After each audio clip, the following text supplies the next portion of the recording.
My big suggestion to students, particularly through high school, is You can do anything. Choose it for you, not for It is worth it. Just focus on the next Doesn't step. matter what you're doing. Don't be afraid. As long as you're doing That something. is such good advice. I don't think I could see myself doing It's a anything else. challenging life. Student nights, Wednesday to Oh, Saturday. I worked on that house. I racked up every single dollar of debt that I I possibly think there's could. a lot of pressure on high school. Yeah, kids I just these days, love right? working outside. And if money is something that you care a lot In about, hindsight, that I've was, also been a very indecisive But you person. keep looking for roads that have been less it travelled. was just that moment that I knew what I wanted to do. So nothing else is going to change that.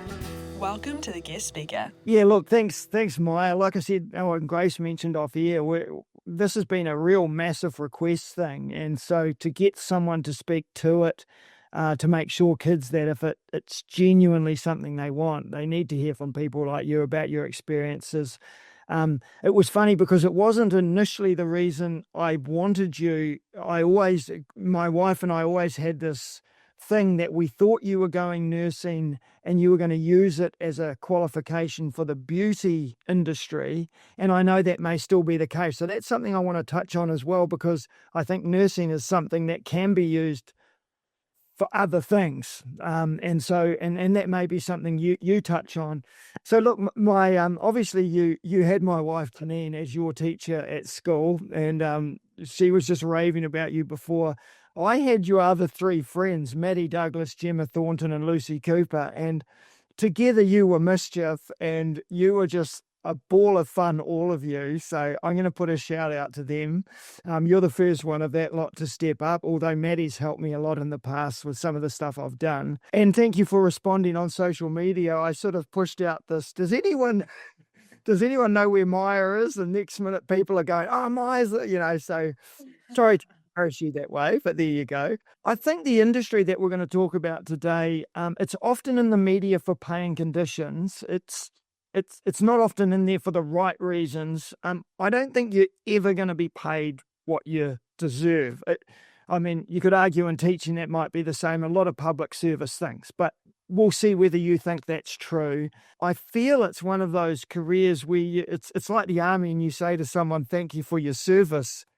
I feel the same with nurses, it should be a thank you. You meet one in the street and you go, thank you for the hard work.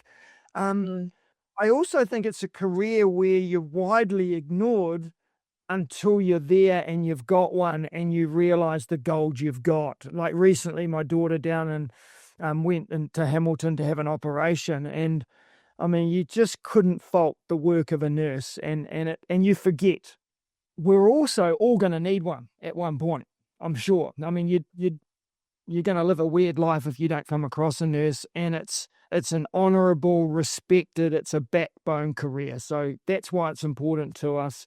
I think none of us have probably any idea of the behind the backroom stuff that you do too. And that's what I'm interested to. I want to make sure kids who do it don't just think it's the whatever. I think they need a full picture, and I'm hoping you can touch on that today. There must also be a lot of horrible in it, and I'd love to hear today how you deal with that. It's not all pretty, and I imagine sometimes you walk into a room and go, oh, bugger, here we go. And if you're honest, I'm sure that will happen, and how does that resonate? I've been doing this a little bit recently, just in terms of the Google side, so kids get accuracy. There's about 85,000 nurses holding annual practicing certificates, but we're in real shortage. So there's real prospect there for kids to get into this career. 26% of Health New Zealand's hospital shifts were reported as understaffed. And I'm not putting that out there to fear of kid working there, but there is opportunity. It's 90% female, and I'm interested today whether that, you've seen young men in the industry and would go, mate, go for it because it's really cool. Again, I am interested in your transition and using it as a qualification, so we'll make sure we touch on that today. What's your training be like, your application to get into nursing, and how did school prepare you, as I suppose we would like to start. So yeah, look, up from loving geography with my wife, how did you reflect on education at your school? What did you get into? What sort of kid were you? What subjects did you love before we go nursing? Yeah, so I suppose starting in high school, I took a bit of everything. I feel I didn't really excel in anything in particular, although I was more skewed towards maths and science. Chemistry was kind of my thing. I did well in chemistry. I didn't take biology, which probably would have been helpful, but that's okay. Obviously, loved geography. That's 100% favorite class. I'm not just saying that. What else did I? Yeah, just a bit of everything. English, drop gym as soon as I could. Yeah, bits and bobs. High school was really good. I mean, what sort of grades were you getting moving through school? Were you achieve merit, excellence? Where did you sit? Yeah, I think I was mostly kind of in the start of school was more towards excellence. The older I got, slowly got kind of less and less. I think I ended year 13 with a merit endorsement because I was 1 point away from getting excellence, but I didn't go to my psychology exam because I thought I did really well in my chemistry and I didn't. But that's fine. It didn't matter too much in the end. I was kind of, excellent merit student, I would say. Yeah. Cool. And what did social wise? I mentioned some of your friends in the intro. I mean, you seem to love school. You had a good group of supporters and friends. Did you do a lot of sport or drama or what were you into? Yeah, I feel like school was just the best, obviously, for hanging out with friends. That's kind of I was with some of my friends, Poppy Higgins. I don't know if you. Oh, yeah. I was with her the other day, and we were just reminiscing on how good school was and how it's just a place to hang out with your friends, basically. No worries. But yeah, so that social aspect was great. Loved school for that. Sports-wise, I played a little bit in the beginning and then kind of gave up on that. Don't know why. Just wasn't really my thing in the end. What are we talking about? Social. Is being social an important part? I assume maybe it is. In nursing? Yeah, in nursing, I think it's one of the most important things because obviously you deal with hard situations and a lot of the time it's a very intense environment. And I'm lucky where I work. We've got a really good, how could you say it? Our ward has a very good team, I guess, and we all really get along. I've got a good group of people who I hang out with from work, outside of work as well. And we use those opportunities to kind of debrief and chat. And then that would help, I think, going back to work and you kind of feel better about tough situations and stuff like that. But nursing, very social. I know, my ward is quite well known for it as well, that we're a good team and all work together really well. I picked that in my intro. Can I say, Mya, when you were sitting at school, was nursing your thing or did you go through a period of decision? So talk us through so kids can hear, maybe in year 11, what were you thinking, 12, 13, and how did you go about it? And where did you seek the advice to make the decisions you did? Yeah, honestly, I had no idea what I wanted to do in school, out of school, no clue. I kind of took a broad range of subjects because I knew that I wanted to probably go into university at some point doing something. And I didn't have the goal of being a nurse, wasn't kind of sure what I wanted to do. When I finished school, I still didn't know what I wanted to do. And the best advice my parents gave me was don't just go off to university studying something just for the sake of going to university. Figure out what you want to do first and then try it. So I think it was first year out of school, my plan was to work for 6 months, just waitressing, kind of figuring out, saving a bit of money. And then the last 6 months of that year, I wanted to go traveling, but that was 2020. So obviously the travel kind of was put on hold, and for the foreseeable future, it was going to be on hold. So I had to kind of kick my butt into gear and figure out what I wanted to do. I think it was probably actually 6 months into my waitressing job, and someone came in and was mentioning cosmetic nursing. And I kind of tossed up the idea of doing beauty school, that kind of pathway, but I thought wasn't quite right for me. I didn't see myself in it forever, if that makes sense. So when someone said cosmetic nursing, I said, oh, that sounds potentially like a bit of me, a bit more sciencey, a bit more the career. It's a more commonly accepted career, if you know what I mean. And yeah, to get into the cosmetic nursing, you obviously have to become a nurse, which I thought, oh, yeah, give it a go. It's only a 3-year degree. So yeah, then I started doing my degree, and I was super lucky because, again, found some really good friends while I was studying, and I don't know if I would have gotten through nursing school without them because it is tough. But yeah, started nursing, actually discovered that I enjoyed nursing quite a lot, and then obviously talking with nurses and the educators and all that stuff, they kind of give you ideas about within nursing where you can go. And cosmetic nursing is still a potential in my future, but where I am now, there's so many other opportunities that I can potentially take, like further study. I can do my nurse prescribing, I could do my nurse practitioner, I can do nurse educator, clinical nurse specialist, I can become a nurse manager, just even working in the hospital. It's honestly unlimited. It's crazy. Okay, so clear up one of my balls ups here, Mya. My suspicion was cosmetic nursing, or what I was thinking was the beauty side of it. Is cosmetic nursing more about fixing problems after a car crash, or is it what I was thinking? Cosmetic nursing, it's like Botox and filler and all that stuff. So yeah, that was my other caveat to that was if I did cosmetic nursing, I'd like to open my own business doing so, because obviously it's good money, good lifestyle. Yeah, it's still a potential. I just feel like now, when I first started, it wasn't super common. So I thought, oh, great, get into that, hopefully find a niche in the market and then excel that way.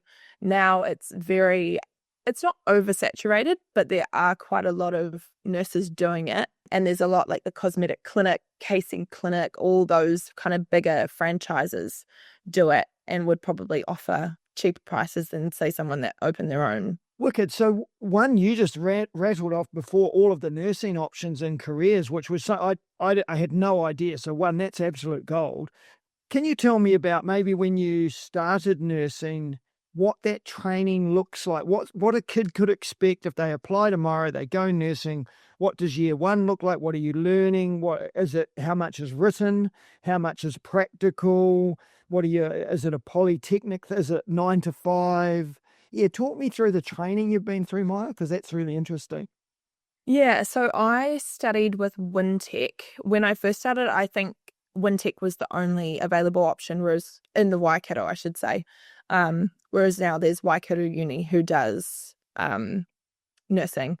Both of them do it. I've spoken with some of the uni students, and the processes are like similar but slightly different. So I'll just talk on Wintec because obviously that's where I studied. So starting there, first year was pretty tame, I would say. You kind of start off, you can do a bridging course, which some of my friends did if they hadn't like finished high school or didn't really do any chemistry or science or that kind of thing. So I think that was a 6-month thing to start off with if you needed to do that. I just started when you start. And first year was no practical placement, just learning the foundations of like human biology. There's a lot of cultural learning for Māori and Pacifica, that kind of thing that goes into the first year. That was the first semester.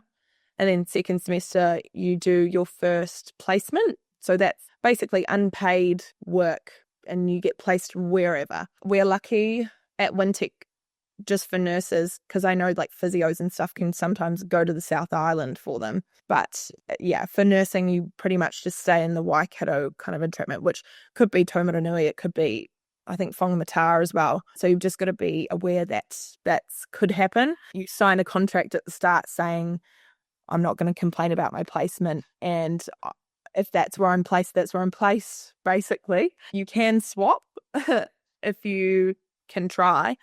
But yeah, I know some people, I was super lucky with where I went, but a lot of people had to drive, hours, and it can be tough. There's literally something to factor in, wouldn't it? Because if you went to Whangamata, I mean, you wouldn't find a rental for under $500 a night for a start. I mean, we looked at living there, so there'd be some complications where you'd say, no, I'm not going there. But that's something really good to know. Yeah. Sorry. Yeah. So yeah, definitely something to keep in mind. I think when I first started, I didn't I was lucky enough in where I actually got placed, but kind of every time something was coming up, you'd get a bit stressed and wonder, oh my gosh, what if I'm so far away from home? Because yeah, I'm also lucky in the fact that I don't have kids. My job was super easy with my schedule changes because I just had to not work for 3 weeks, or adds on to 10 weeks actually at the end. But my first one was 3 weeks. So that was good. I think I was lucky with my first placement. It was at Mothercraft. I don't know if you've heard that. It's on the base of Waikato Hospital, and it's a place where mums who have just had babies under 1 year can go if they're struggling with their mental health, if the baby's struggling, that kind of thing. They stay for a week and they get the baby into a good rhythm. They get the mum some sleep. That was really cool. So the nurses there were lovely and kind of helped me feel good about starting the career. So again, lucky that I started there, because if you had a nightmare of a first placement, potentially it would put you off. So that was that one. And then the next year is a little bit more intense study-wise. You do a lot more kind of written as well as presentations. And then your placement for that is, gosh, I think it was 7 weeks or something. And I was in A4 at the hospital, which was a COVID medical ward. That was crazy. Still good learning. And then second year, first semester, you take all your basic knowledge of anatomy and biology, and then you start to learn about pathophysiology and what can go wrong. Next semester again is like another 6-week placement, and you're learning about more what can go wrong, how to fix it, medications, all that kind of thing. So Wintec was really good in the way that they laid it out. I would say they really start you with the foundational and you build upon it each year that you study, so on. I think the next placement was 8 weeks, and that was mental health, which was definitely eye-opening. Not for everyone, certainly not for me, but it was very interesting learning. And either you're a mental health nurse or you're not a mental health nurse, but there's some really good opportunities if you do. I think if you were to think about being in social work or that kind of thing, mental health nursing has a lot of that in it. I think you go onto once you graduate, you can go into a program that helps you continue building upon your mental health nursing, and I think you get paid more. So if anyone wanted to kind of get into that line of work, it would be really rewarding, but not for me. Couldn't do it. How did you pay for all of this? Is it like uni and you're getting student loans? And what's the cost like to train to be a nurse? Yeah, so when I started, the first year was free, so that was lucky. I think it was, my second year was about 7.5 thousand and my last one was about 8. So yeah, I was also lucky enough, which I can recommend to everyone, if you have the opportunity to stay at home and your parents are happy for you to do that, I'd recommend that, because I stayed at home my whole university study situation, and I don't think there'd be a way for me to go through nursing and not do that. I know so many people were able to get through it, obviously, like in much harder circumstances than me, but wouldn't say it was tough, but I think I would have really struggled if I wasn't at home. My parents didn't make me pay for board. I was able to still work at my waitressing job, I think like 25 hours a week. And yeah, so that's how I kind of paid my way, was still just working part-time, studying, and living at home. That was a big help. So because I imagine the real sticking point for a lot of kids, there'll be great patients. You walk in, they're amicable, they're friendly, it's all good. Everything you suggest they do. That's it'd be like teaching the kid who does what they're told. Brilliant. But talk to me through the bad stuff. I mentioned it earlier, you walk into a room, the bad bits, and I know bad bits will depend on the individual. The bad bits could be the horror of the injury or the behavior of the human you're dealing with. What have you learnt with that? What is your advice around it? What are the good and bads you've seen? You mentioned the mental health wasn't you, and I could get that. Yeah, so I'd say there's so much in nursing that's like great and awful. I've got such good examples just from this week alone. You have some patients, you go to work and often they stay for a little while not too often. You get to know them really well. And if they're lovely, and they're just so grateful for all your help. You form those kind of therapeutic relationships with them, and it makes your day better. Like when you've had your favorite patient for the day and everything's gone smoothly and you've got full staff on and everyone finishes 15 minutes early, it's like, oh, I love my job. And then some days, like yesterday, worst shift of my life. So this is great timing. We walk in, my shift starts at 7 o'clock. I walk in at 6:45 and I can see the emergency team outside of someone's room. And you just know that it's going to be a terrible day. So get handover. About an hour later, the emergency bell goes off again. Cardiac arrest. So have to call the team. Where the whole ward, all the staff are there at that room for about 2 hours until we can get them to ICU. So that is a tough day. We also have patients quite a lot. Often I work on a plastics, urology and burns ward. So a lot of our patients come under plastics, which is like lacerations or car crashes, or burns comes under plastics as well. So a lot of those patients can be quite difficult. For some reason, it's always them. Like we had a man who came in with burns from hot oil and was just the most abusive person ever. You'd go in to give him pain relief and you had to ask the questions like, what's your name, date of birth? And he'd just kick off and swear at you and say, stop asking me these questions, rah, rah, rah. Eventually, because he was so abusive to everyone, we had to trespass him, even though he wasn't fully healed, if that makes sense. There was still more stages for him to go through to become well again. But yeah, we just had to kick him out of hospital the other day, basically. What would happen in that scenario? I mean, I know this seems maybe a bit me. If you told him to get off, are you then Yeah. You just suck it? Yeah. You've got to suck it up. You've got to manage your own self, walk away from the situation if it's tough. Depends on what it is. We have my charge nurse, so my manager, she's a tough lady. She's a very tough lady. So she'll often, if you've got a problem with someone, she's tiny but mighty, and she'll go in there and kind of tune them up. And then often you go and you're like, who's this person? I don't recognize this person that she's just had a word with. But yeah, it comes under the what do you call it? Under the profession, you had to stay professional to keep your license, kind of thing. So yeah, teaching it's conduct unbecoming of a teacher, conduct unbecoming of a nurse. Yeah, the code of conduct. Yeah, we follow a code of conduct. Yeah. Yeah, no, wicked. So you had no idea you would go nursing as a kid, and then you've gone. Is it something you would recommend? One, to young girls, first and foremost, the 90% who are nurses, who not 90% are, but, female dominated, and to young men as well. It's definitely something you're enjoying. Yeah, I do enjoy it, and I love mostly the opportunities that it's going to give me in the future. The fact that I have studied one thing and can go anywhere I want at any point in time with it is just really awesome. I can recommend it.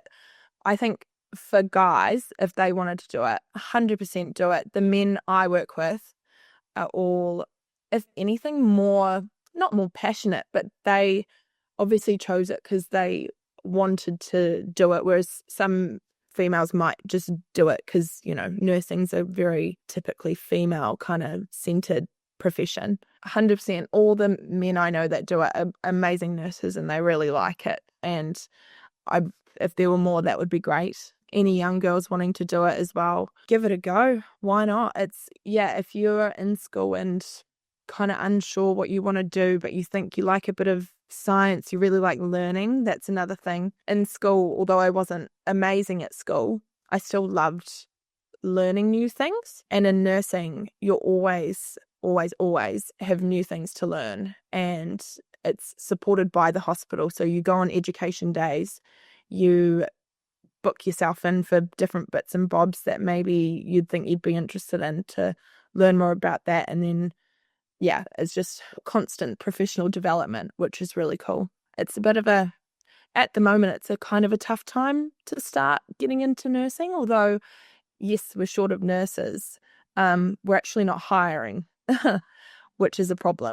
Yeah, so the funding has been cut for us. And I think whatever the statistic was, you said at the start with the understaffing, we feel that 100%. It's kind of 50% of the days at the moment, maybe even more, you feel like you're understaffed or someone's sick or that kind of thing. It's pretty tough. And I wish that we could have more.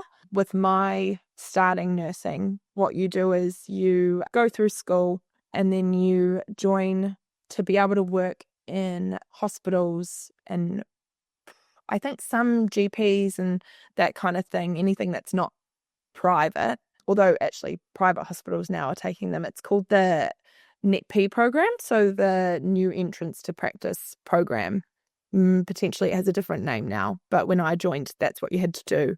You can't work in a hospital as a new graduate without joining that program. When I joined the program, you get guided by your teachers in your last semester of university how to apply, and you select your top 3 locations and your 3 specialties that you'd prefer to kind of be in. So surgical, medical, if you wanted to do babies, you can do that. You can pick Waikato, Canterbury, wherever you wanted to go. And then join a pool of all the nurses who want jobs, and they sort you into where they think, or I don't actually know how it works, but they basically give you the job. So you don't apply for jobs specifically. So when I graduated, I took 6 months off to travel, finally, after 3 years.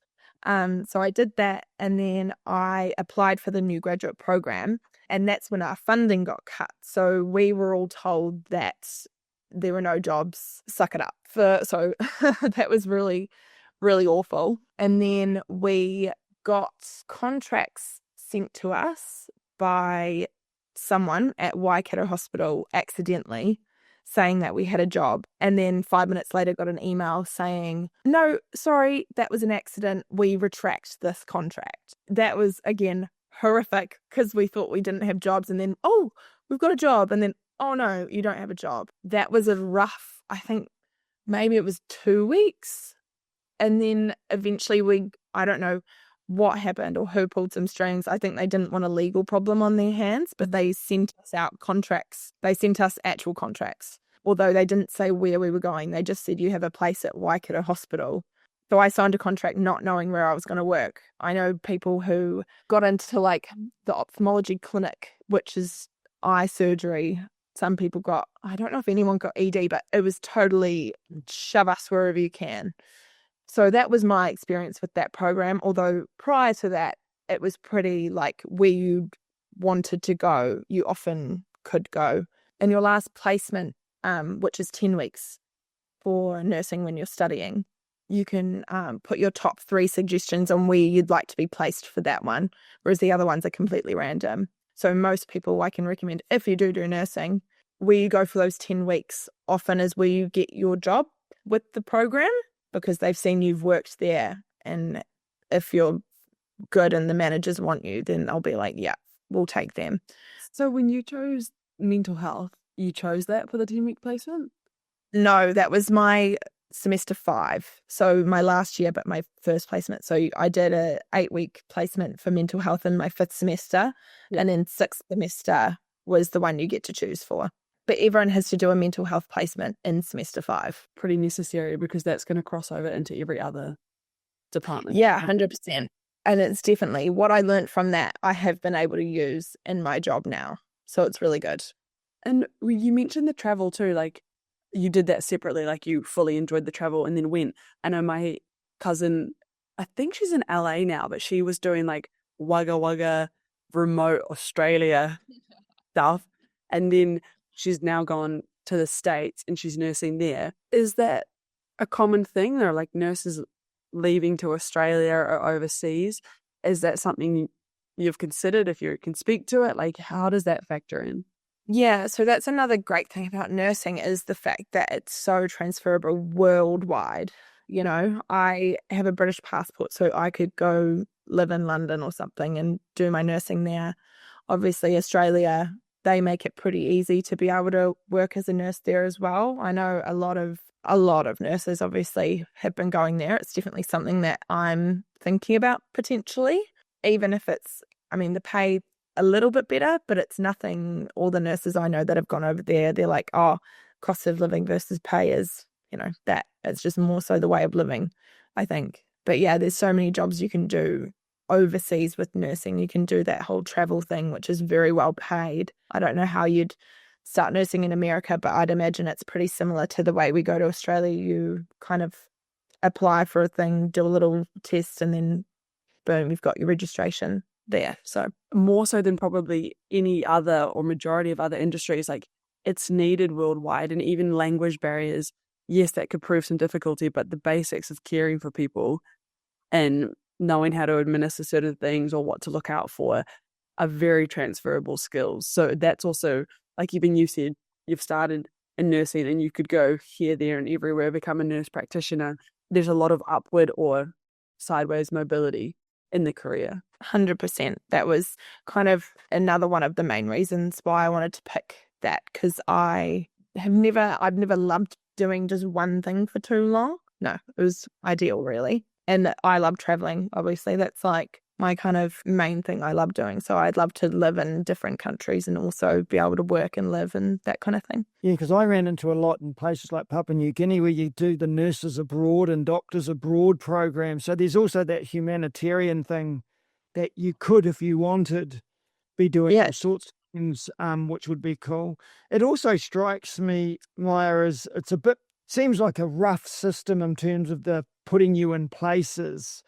It's a young woman's game. I'm going to say woman because they're mainly women, but it's a young nurse's game because a mother can't just tootle off to Tamanui each day or to be, so if you're sent to places you can't. I think that sounds a bit tough to me. The other one that I imagine is tough is your hours of work and your scheduling. How have you found, what scheduling have you experienced and how did you deal with that? Or have you been lucky? Yeah, so in the hospital, we all do morning shifts, which is 7 o'clock till 3:30, afternoon shifts, which is 2:45 till 11:15, and then night shifts, which is 10:45 till 7:30. So there's always a crossover in between where you have handover, but yeah, 8.5 hour shifts, including a dinner/lunch. Shift wise, it is pretty tough, I have to say. You can never, as soon as you kind of get into the routine of, I feel really good waking up on my 5th morning shift for the week, and then the next week you go back to evening shifts, and by 10 o'clock you're like, it's bedtime, please let me go home. So that's tough. Night shift, horrendous, although you get through them. I don't know, you turn up. Where I work, different wards have different things. Where I work, we do 3 night shifts every 6 weeks. So it's not too bad. And you can, if you prefer doing them, you can do more. Like we have basically full-time night shifters because you get paid more. So they just prefer to do those. I think what is a night shift? I think it's time and a half or time and a quarter for a night shift. Working weekends sucks sometimes, but you get paid time and a half on a weekend. So that kind of makes up for it. But yeah, the shift work is tough, but it's also good in some ways. When they hired me, they only had 0.8 FTE. So that means 8 shifts a fortnight available for just to give me work-wise. Right now they're hiring new grads on 0.6, which is 6 shifts a fortnight, which is part-time work basically. So that's another thing to consider. I don't know when that will change, but that's kind of the new plan with the funding that's going on, because workplaces can only offer so many hours to hire people basically. I wouldn't recommend going full-time.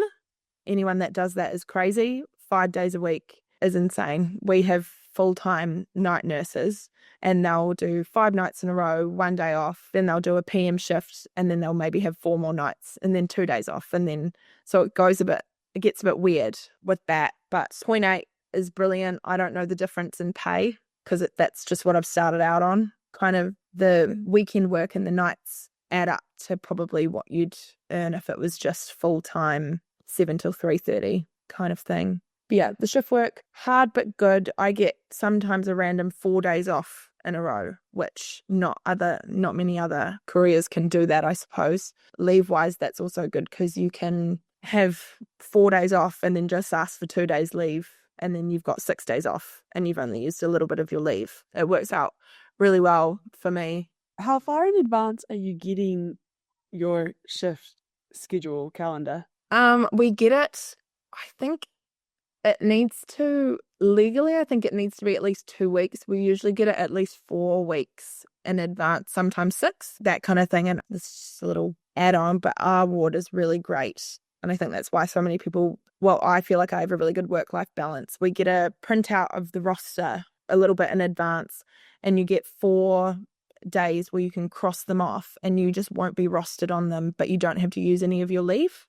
Oh, I love that. So again, you can request if you want a morning shift or afternoon shift. So I do a morning shift, ask for 4 days off without using my leave, and then a PM shift. And then I've got like a good amount of time that I could go away for a weekend or that kind of thing. I don't know if that's probably not everywhere, but I think they try to do something like that everywhere so that you can have a bit of work-life balance with having shift work, because obviously it's a bit tricky sometimes. So, Mya, what's the future for you, do you think, or what would be your ideal? Give us 5 years of. We've sort of touched on it at the start of this interview, but where are you headed? What would you like to happen, or do you not yet know? Yeah, well, that's the thing. I'm a bit like I felt like in high school. It's what do I do? Where do I go? There's too many options. I think right now I've applied for my postgrad certificate. So the first year of nursing, if you join the program that I'm in, gives you 30 credits towards your certificate.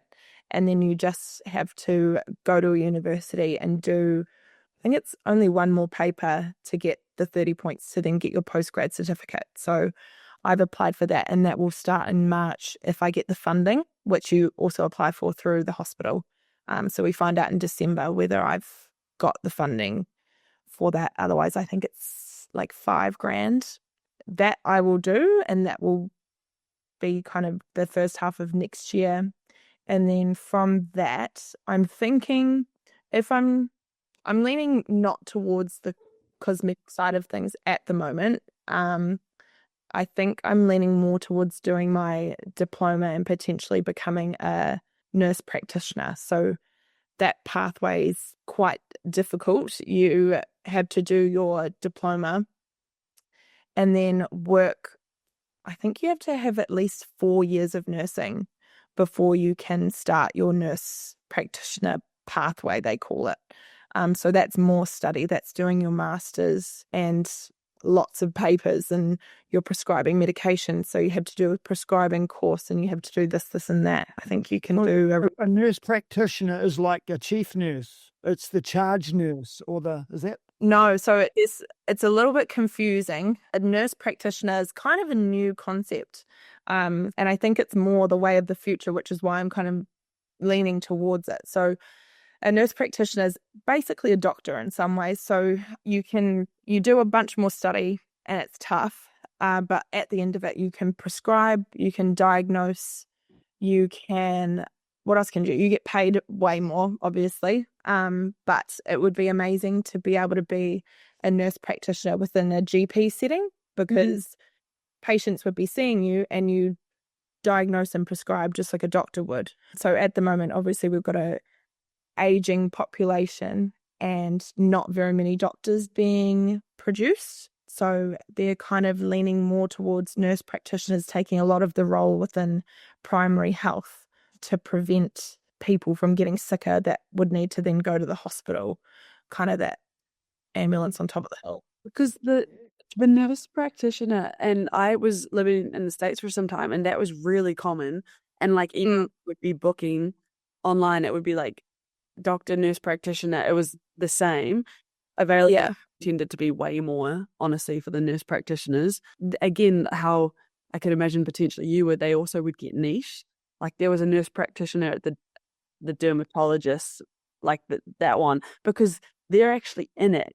You've been nursing, like you said, if it needs to be 4 years, there's very common things that you must see come through all the time, especially in the GP setting, that, yeah, nurses would know exactly what it is and what to do with it. And maybe every now and then there needs to be more of a deep dive consult. But I think it's an incredible path to be going down that's actually going to bring people who are already in the industry, have interacted with certain diagnoses all the time, and go, oh yeah, I recognize that because I've seen it 20 times. Exactly. Yeah, it's really interesting. And it's, again, like you said, you're not so broad. You've got to pick kind of what specialty you want to do. Where I work, we have the pain team, because obviously burns, plastic, very painful. We work with them really closely. And the pain team is involved with a lot of nurse practitioners. Well, not a lot, actually. It's quite a small team. But the nurse practitioners there, amazing.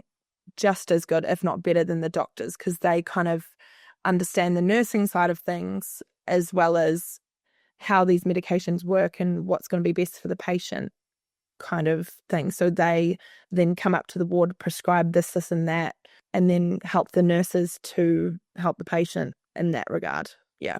Is it a bit of a misconception that, like, I'm bringing in, that a nurse, like, you're going to get to know the patients a lot more intimately than, say, a doctor who might come in and go, let me quickly consult you and move? Like, how much more intimate is your relationship with a patient versus a doctor, or then even a nurse practitioner? Way more.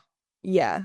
The rounds at the hospital, again, I can only speak from my ward, but the rounds, they've got huge lists of patients that they need to see. So they're there, they talk to them, they're gone.